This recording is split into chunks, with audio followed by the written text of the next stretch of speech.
Presyo ng baboy, regular na pinarating sa sariyayan ng dalawang tanggapan ng LGU.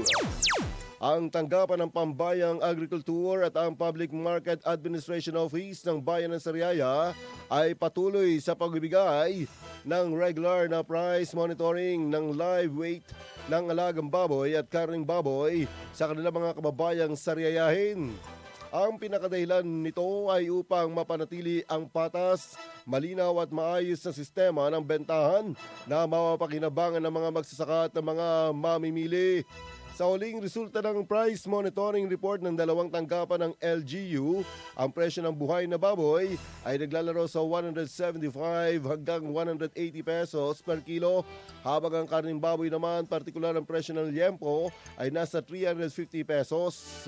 Ang presyo naman ng pork chop at ng atay ay nasa 340 pesos ang kilo, ang buto-buto naman ay nasa 330 pesos. Ang laman at ribs ng baboy ay 320 pesos ang per kilo, habang 280 naman ang karning pata.